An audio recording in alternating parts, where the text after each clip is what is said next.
Siempre me gustó el orden de la milicia. Era una de las pocas cosas que daban estructura a una vida que, antes de enlistarme, era un completo caos. Mi nombre es Samuel Reyes, teniente del ejército mexicano. Ya son casi 15 años sirviendo al país, y puedo decir que me he enfrentado a cosas duras, algunas tan reales como la guerra, y otras que no puedo explicar, aunque lo intente. Nunca imaginé que un desfile militar pudiera convertirse en uno de los momentos más aterradores de mi vida. A veces los eventos más ordinarios esconden la oscuridad más profunda, y no necesitas estar en combate para enfrentar el miedo.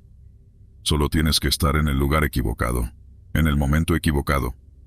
Esta historia ocurrió hace 3 años, en la ciudad de Puebla. Era el último desfile antes de Día de Muertos y Halloween, ese período en el que la gente habla de fantasmas, de los difuntos regresando. Yo no creía en esas cosas, al menos no hasta ese día. El desfile era parte de las celebraciones por el aniversario de la fundación de la ciudad, pero también coincidía con las festividades de otoño. El aire ya olía a pan de muerto. Las casas comenzaban a adornarse con calabazas, y una sensación de nostalgia se extendía por las calles.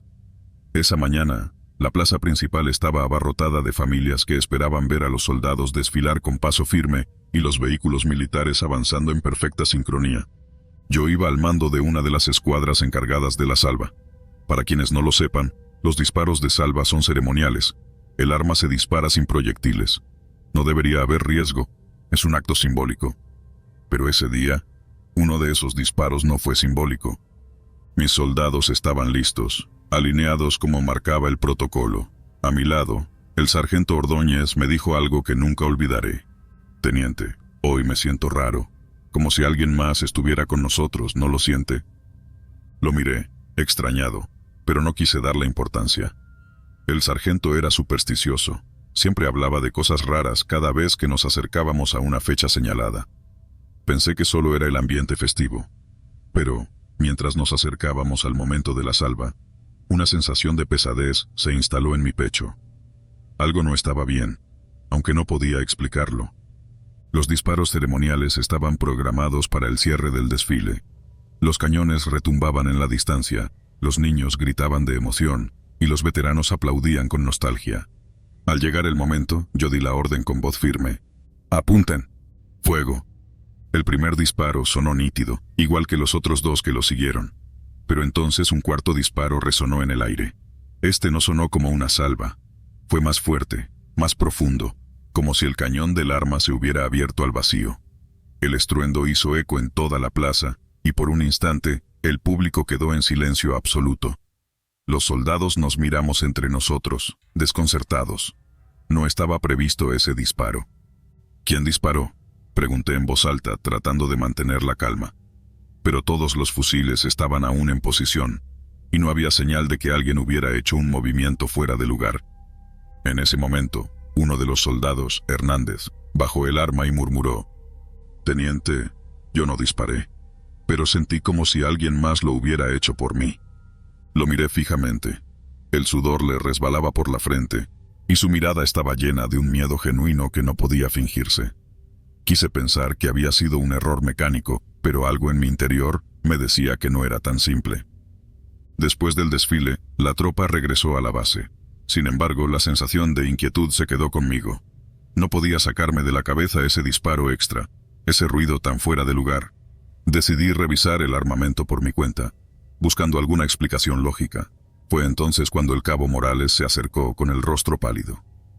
«Teniente, necesitamos hablar», dijo en voz baja como si temiera que alguien más escuchara. «¿Qué pasa?», le pregunté. Morales se tomó un segundo antes de responder. «Dicen que hace años, en este mismo desfile, un soldado disparó por error durante una salva. Mató a un civil, un hombre que estaba en el público. Nadie habló del tema. Lo encubrieron para que la reputación del ejército no se viera manchada. Pero dicen que el soldado no pudo con la culpa, y se pegó un tiro con su propio fusil. Sentí un escalofrío recorrerme la espalda». Morales continuó: «Desde entonces, cada cierto tiempo, durante este desfile, alguien escucha un disparo extra. Algunos dicen que es el fantasma del soldado, buscando justicia». «¿Y tú crees en eso?», le pregunté, tratando de sonar escéptico. «No lo sé, teniente, pero lo que escuchamos hoy No fue una salva común. Esa noche no pude dormir. Cada vez que cerraba los ojos, escuchaba de nuevo ese disparo, resonando en mi mente como una campana rota. Me repetía que debía haber una explicación racional, pero al día siguiente, las cosas se pusieron aún más extrañas. El arma de Hernández, el soldado que había sentido que alguien más disparó por él, apareció cubierta de hollín, como si hubiera disparado un proyectil real. Revisé personalmente los cañones, pero no había ninguna señal de que se hubiera utilizado munición de verdad. Sin embargo, el cañón estaba caliente, como si hubiera sido disparado recientemente. ¿Qué demonios está pasando aquí?, murmuré para mí mismo. Esa tarde, el sargento Ordóñez me llamó a su oficina. Cuando entré, su rostro estaba pálido. Sobre su escritorio había una foto antigua, desgastada por los años. Era una imagen del desfile de hace más de 20 años. En la esquina de la foto, se veía claramente a un hombre con uniforme, sosteniendo un fusil. «Ese es el soldado del que te hablé, teniente, el que se quitó la vida después del accidente», dijo Ordóñez, señalando la imagen con la mirada perdida. Mi corazón se detuvo al ver la imagen. El soldado de la foto era idéntico a Hernández. Las cosas se salieron de control 2 noches después del desfile. Estábamos en el dormitorio, descansando después de un largo día de patrullas. De repente, un estruendo sacudió el edificio. El mismo disparo fuerte, profundo, que había escuchado en la plaza. Salté de la cama, agarré mi arma y corrí hacia el origen del ruido. Cuando llegué al patio central encontré a Hernández parado en el medio, sosteniendo su fusil con las 2 manos. Sus ojos estaban vidriosos, como si no fuera él mismo quien estuviera allí. «Hernández, baja el arma», le ordené con voz firme. «No puedo. Él no me deja», respondió en un susurro. Antes de que pudiera reaccionar, el sargento Ordóñez llegó corriendo detrás de mí. «Teniente, es él, es el fantasma», gritó desesperado. Hernández levantó lentamente el fusil, apuntando al cielo. El mismo sonido seco y desgarrador del disparo resonó una vez más. Pero esta vez, lo vimos con nuestros propios ojos. Una figura borrosa, como una sombra, salió del cuerpo de Hernández y desapareció en el aire. El soldado cayó al suelo como si todo su cuerpo se hubiera vaciado de energía. Corrí hacia él, pero ya era demasiado tarde. Estaba muerto, aunque no había ninguna herida visible en su cuerpo. El parte oficial indicó que Hernández murió de un paro cardíaco, pero los que estuvimos allí esa noche sabemos que fue algo más. Fue el último fusilazo de un soldado que nunca pudo descansar en paz. Un disparo que resonó a través del tiempo, buscando justicia por un error que el ejército intentó enterrar en silencio. Después de esa noche, nunca volví a escuchar disparos durante los desfiles. Pero cada vez que llega el Día de Muertos, me pregunto si ese soldado estará finalmente en paz. O si, en algún momento, alguien más volverá a escuchar su fusilazo.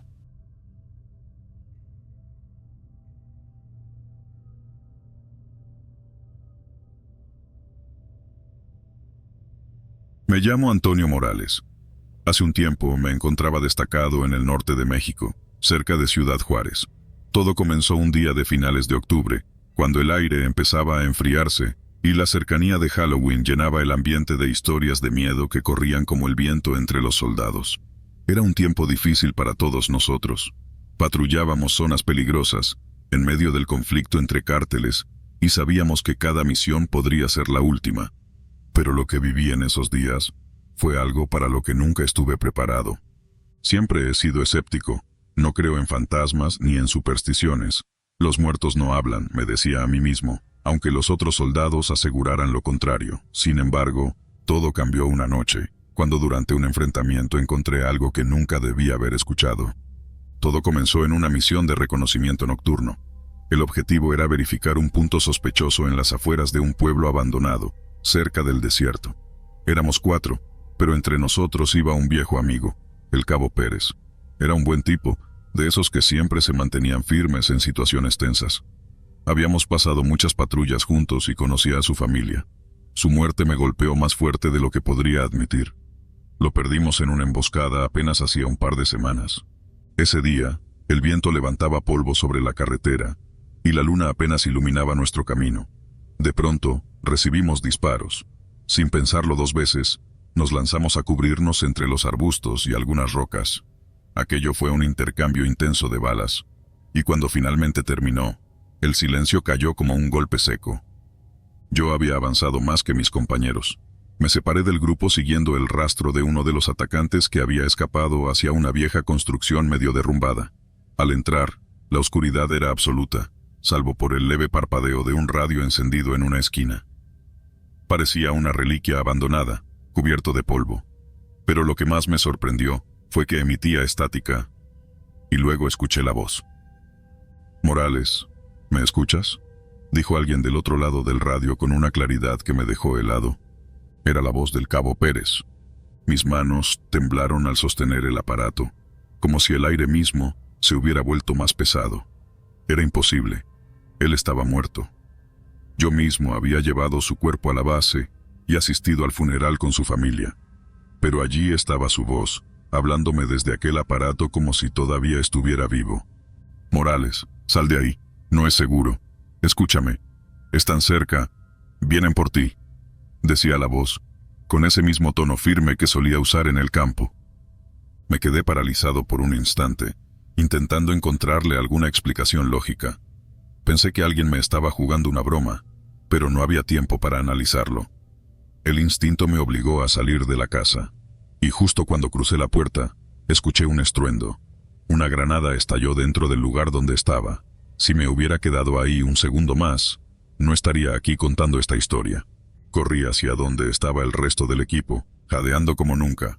Encontré a mis compañeros cubriéndose detrás de las rocas, pero no parecía haber más enemigos a la vista. Uno de ellos, Ortega, me miró con curiosidad. «¿Qué pasó?», preguntó, limpiándose el sudor de la frente. «Te veías pálido cuando llegaste». «Nada, casi me agarran en esa casa». Mentí, incapaz de explicar lo que realmente había ocurrido. Guardé el radio en mi mochila sin decirles nada. Algo en mi interior sabía que esto no era normal. Los días siguientes fueron una pesadilla silenciosa.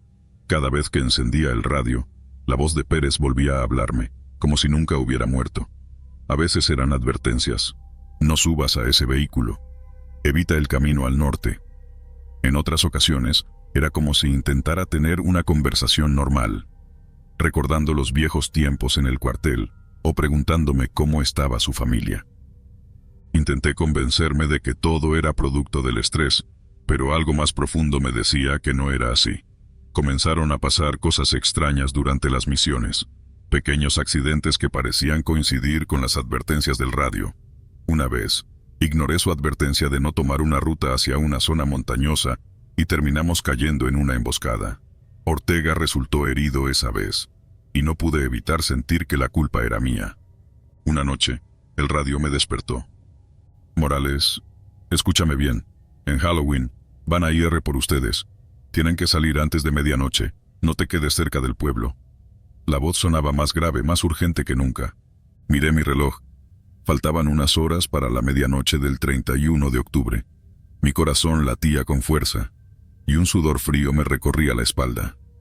Decidí que no podía seguir guardando esto para mí. «Ortega, escucha», le dije, sacando el radio de mi mochila. Él me miró como si estuviera loco. «Es la voz de Pérez». «¿Qué estás diciendo, Morales? Pérez está muerto». Encendí el radio para demostrarle lo que decía, pero lo único que escuchamos fue la estática. Por más que intenté, la voz no volvió a aparecer en ese momento. Ortega se rió con incredulidad y me dio una palmada en el hombro. «Estás perdiendo la cabeza, amigo. Necesitas descansar». Cuando llegó Halloween, la sensación de que algo malo estaba a punto de ocurrir era insoportable. La misión de esa noche era sencilla: patrullar las inmediaciones del pueblo y regresar antes del amanecer. Pero mientras conducíamos por la carretera desolada, sentía como una sombra invisible se cernía sobre nosotros. El reloj marcó las 11:30 cuando el radio se encendió solo. «Morales, tienes que detenerte. No sigas avanzando». La voz de Pérez sonó más clara que nunca. Esta vez, Ortega y los demás la escucharon también. Se miraron entre ellos, completamente desconcertados. «¿Qué carajo fue eso?», preguntó Ortega, su tono ahora serio. No respondí. Sabía que no había tiempo para explicaciones. Sin pensarlo, frené el vehículo en seco. «¿Qué demonios haces? Tenemos que seguir», gritó uno de los compañeros desde atrás. «No, escuchen», Algo nos espera adelante, dije con convicción, señalando el radio. Si Pérez tiene razón, no podemos seguir. Antes de que pudieran replicar, las luces del vehículo empezaron a parpadear, y el motor se apagó de golpe. Nos quedamos en silencio, rodeados por la oscuridad del desierto. Entonces, lo vimos. Un grupo de sombras se movía entre los matorrales, acercándose lentamente hacia nosotros. No eran personas comunes, había algo extraño en la forma en que se desplazaban, como si flotaran. Un escalofrío recorrió mi cuerpo al reconocer la figura que lideraba al grupo. Era Pérez, o al menos algo que se parecía a él, con su uniforme rasgado y la mirada vacía, como si estuviera atrapado entre este mundo y el otro. «Nos están cazando», susurré, sintiendo cómo la adrenalina me paralizaba. Ortega intentó tomar su arma, pero una de las sombras apareció detrás de él y lo arrastró hacia la oscuridad antes de que pudiera reaccionar. Los gritos se perdieron rápidamente en el viento, y no había nada que pudiéramos hacer. «¡Corre!», grité a los demás, mientras intentábamos escapar hacia el desierto. Las sombras nos seguían de cerca, susurrando nuestros nombres con voces distorsionadas.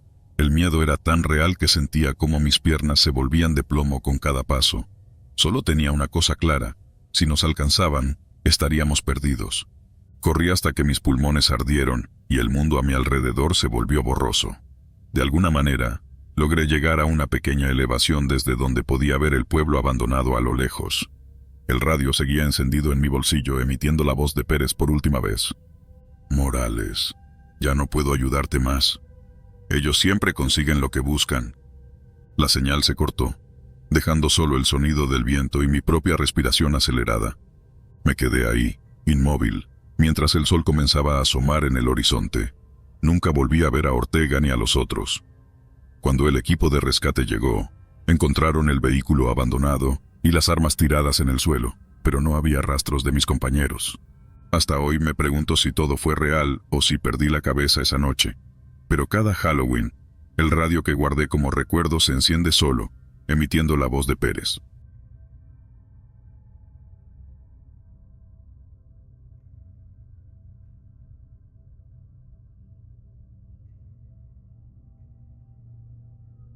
Me llamo Camilo y soy soldado en la Guardia Nacional. Lo que voy a contarles sucedió hace un año, exactamente durante la semana de Halloween, en una base militar al sur de Veracruz. Desde entonces, no he vuelto a dormir tranquilo. Estaba en mi primera asignación fuera del cuartel central, una misión rutinaria de vigilancia. Me habían enviado junto con otros compañeros a un destacamento que, desde hacía décadas, se había convertido en una especie de almacén militar. Sin embargo, lo que más llamaba la atención del lugar era una construcción antigua, un polvorín, donde en algún momento se guardaron explosivos y municiones. La historia que nos contaron los soldados más viejos es que ese almacén fue sellado después de un accidente fatal, una detonación imprevista que mató a todo el pelotón encargado de custodiarlo. Nadie sabe a ciencia cierta qué pasó.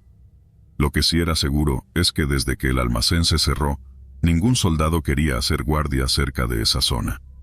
Decían que por las noches se escuchaban explosiones, como si alguien hubiera encendido los viejos cartuchos de dinamita que alguna vez se guardaron ahí. Yo, por supuesto, no creía en esas historias. Pensaba que los veteranos solo querían meternos miedo, pero pronto me di cuenta de que no era así. Mi primera noche de guardia fue tranquila, casi aburrida.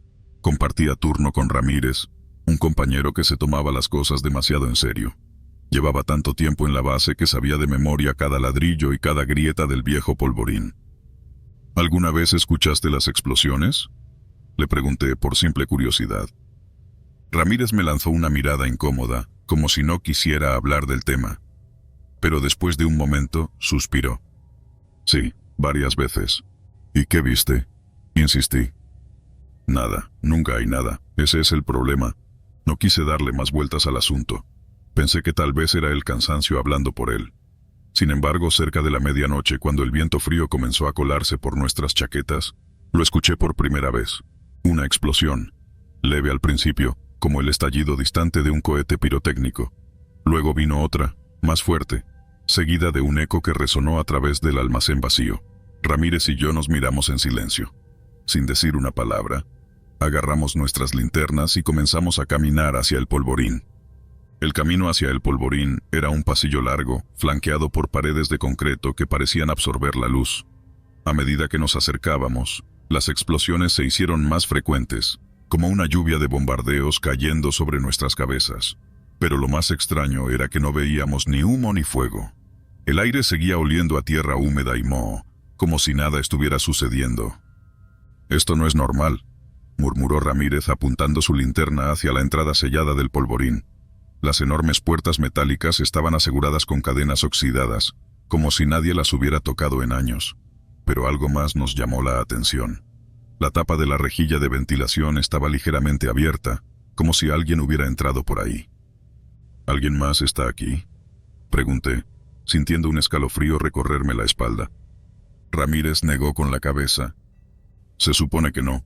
Sin perder tiempo, me subí a una caja cercana para asomarme por la rejilla. Dentro del polvorín todo estaba oscuro como la boca de un lobo.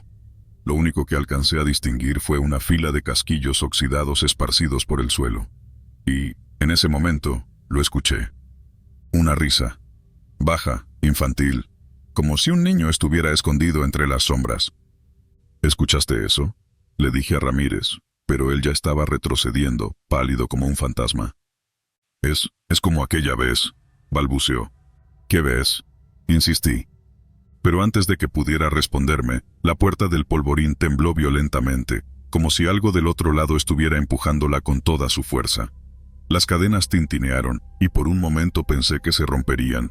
Entonces todo quedó en silencio. Esa noche no logramos conciliar el sueño. Nadie más en la base dijo haber escuchado las explosiones, y cuando reportamos el incidente, nos pidieron que nos mantuviéramos alejados del polvorín hasta que llegara una patrulla de inspección. Sin embargo, las explosiones continuaron cada noche, cada vez más fuertes y más cercanas. Ramírez empezó a actuar extraño. Lo encontré hablando solo, susurrando como si alguien lo escuchara. Cuando le pregunté qué le pasaba, me dijo algo que me dejó helado. «Ellos siguen aquí. Los que murieron en la explosión están atrapados». Intenté sacarle más información, pero no quiso hablar. Y cada vez que mencionaba el polvorín, Ramírez palidecía como si hubiera visto un muerto. La noche antes de Halloween, decidí que ya era suficiente. Si nadie más iba a investigar lo que estaba ocurriendo, lo haría yo mismo. Esperé hasta que todos se durmieran. Armado solo con una linterna y mi rifle, me dirigí al polvorín. La luna llena iluminaba el camino, y cada paso que daba parecía resonar en el silencio. Cuando llegué a la entrada, me encontré con que las cadenas que aseguraban la puerta estaban en el suelo, rotas como si alguien las hubiera arrancado con las manos. Con el corazón latiendo a 1000 por hora, empujé la puerta y entré. El interior del polvorín era un laberinto de estanterías vacías y paredes ennegrecidas por el tiempo. El olor a pólvora aún flotaba en el aire, pero no había señales de explosión reciente. Mientras caminaba entre los escombros, encontré algo que me detuvo en seco. Una serie de huellas marcadas en el polvo, como si alguien hubiera estado caminando descalzo por allí. Las huellas terminaban en un rincón oscuro, donde algo brillaba débilmente bajo la luz de mi linterna. Era un casquillo de bala, pero no era un casquillo cualquiera. En su superficie estaban grabadas unas iniciales que reconocí de inmediato. Eran las de Ramírez.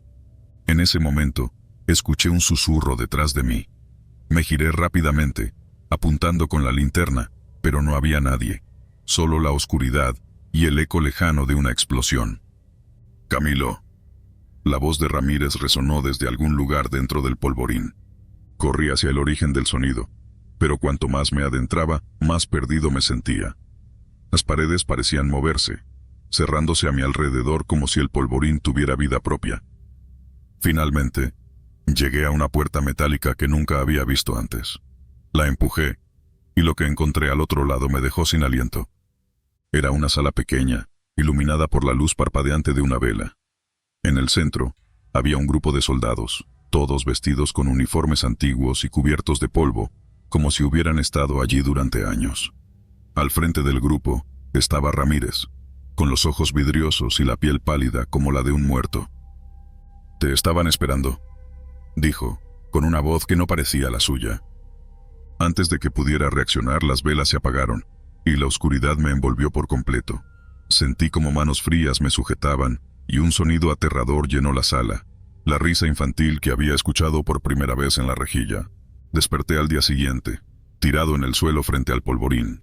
Los demás soldados me encontraron allí, inconsciente y con el uniforme cubierto de polvo. Nadie creyó mi historia. Dijeron que probablemente había sufrido un episodio de sonambulismo, pero cuando fui a buscar a Ramírez me dijeron que él nunca había estado asignado en la base. En los registros, figuraba como muerto desde hacía más de 10 años. Murió en la explosión que selló el polvorín para siempre. Desde entonces, cada Halloween, escucho las explosiones, no importa dónde me encuentre. Sigo viendo las huellas en el polvo, y cada vez que lo hago, sé que ellos aún están ahí, esperando que alguien más se atreva a entrar. Me llamo Raúl, y esta historia es una que me he llevado a la cama todas las noches desde entonces, incluso cuando intento convencerme de que no pasó. A veces pienso que la memoria me está jugando una mala pasada, pero el silencio y las miradas de los que sobrevivimos me dicen lo contrario. Esto sucedió hace algunos años, durante una patrulla nocturna en la Sierra Tarahumara, justo antes de Halloween. Para ese entonces, los días eran cada vez más fríos, y las noches, más largas. Nos habían asignado a un pequeño pelotón para realizar operaciones de vigilancia en esa región inhóspita, donde la línea entre la ley y el caos era tan delgada como la bruma que cubría las montañas. Mi compañero más cercano era Luis, un tipo callado pero de esos que siempre están cuando más los necesitas. Era esa clase de soldado que se convierte en tu familia en cuestión de días, sin que te des cuenta. Compartíamos cigarrillos, historias y un miedo no dicho de no regresar a casa. Esa noche, sin embargo, el aire se sentía más pesado de lo normal, como si algo en el viento nos estuviera advirtiendo. La cosa empezó cuando Luis murió. Fue un enfrentamiento rápido y sucio. Estábamos rodeados por una pandilla armada hasta los dientes, y aunque salimos con vida, Luis no lo logró. Recuerdo cómo lo arrastramos hasta un claro para asegurar su cuerpo, pero para cuando llegó el helicóptero para evacuar, no quedaba tiempo. Nos prometieron que regresarían por él, pero las montañas son crueles y el clima, implacable. No se volvió a hablar del tema. Lo dejamos atrás porque era eso o morir también. Un par de noches después, retomamos la patrulla nocturna. Aún estábamos a 3 días del Halloween, y la bruma parecía envolver la sierra como un manto. Las órdenes eran claras: mantener la posición y recorrer un tramo específico antes de regresar a la base. La caminata era tediosa, y el único sonido era el crujir de las ramas bajo nuestras botas y el susurro del viento entre los pinos. ¿Escuchaste eso?, me preguntó Osvaldo, otro de los soldados. Me detuve. Al principio no escuché nada más que el viento, pero luego, ahí estaba. El ruido de pasos, suaves pero constantes, como si alguien más estuviera caminando a la par nuestra, oculto en la neblina. Debe ser un animal, le dije, pero no me convencía ni a mí mismo. Los demás también lo notaron. Avanzábamos despacio, los sentidos alerta, y fue entonces cuando lo vi. A unos metros adelante, entre la bruma, estaba Luis. Parecía intacto, como si nada hubiera pasado. Llevaba su uniforme, el mismo que vestía el día que cayó. Estaba quieto, esperándonos. «Luis», grité sin pensar. Osvaldo y los otros también lo vieron. Luis levantó la mano, haciéndonos una señal para que lo siguiéramos. Sin pensarlo 2 veces, comenzamos a caminar hacia él. Había algo en la forma en que se movía, algo que nos resultaba extrañamente familiar. No parecía un fantasma, parecía tan real como cualquiera de nosotros. «Esto no tiene sentido, Raúl», dijo Osvaldo susurrando como si temiera que algo más pudiera escucharnos. «Lo sé, pero es él, ¿no?», respondí, intentando dar sentido a lo que estaba viendo.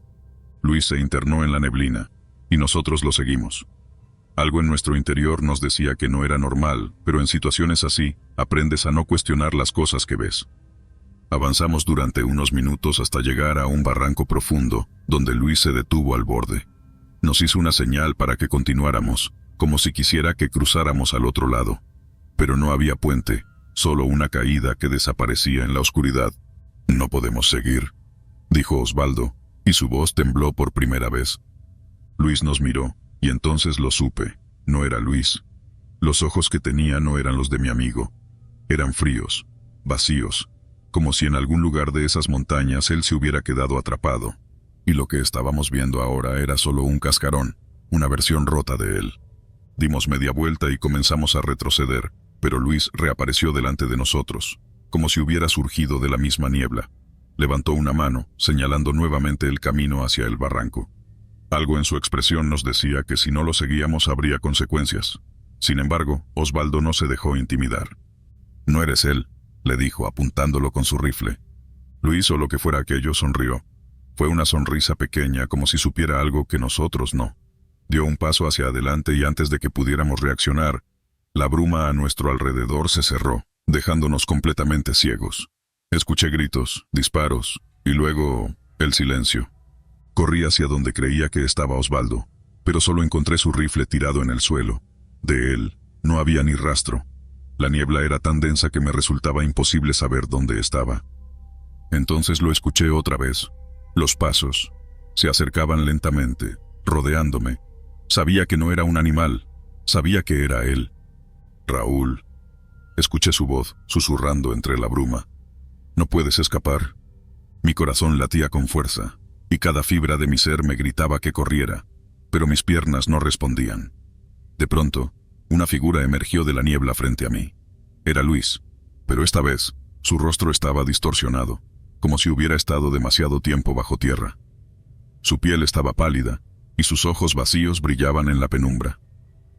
«Ven conmigo, Raúl», dijo con una voz que no era del todo humana. «Solo así terminará». De alguna manera, logré encontrar fuerzas para correr. Mis botas resbalaban sobre el terreno húmedo, pero no me detuve. Corrí hasta que la bruma comenzó a despejarse y pude ver las luces de la base en la distancia. Llegué jadeando, con el miedo todavía aferrado a mis huesos. Cuando finalmente me reuní con los demás, no encontraron a Osvaldo ni a ningún otro de los que estaban conmigo esa noche. Solo yo había regresado. Intenté explicarles lo que sucedió, pero nadie me creyó. «El miedo hace que veas cosas», me dijeron. «Pero yo sé lo que vi. Luis sigue ahí afuera. Lo sé porque, cada vez que se acerca Halloween, escucho su voz en el viento, llamándome. Y cada vez que patrullo esas montañas, veo su figura en la bruma, esperando».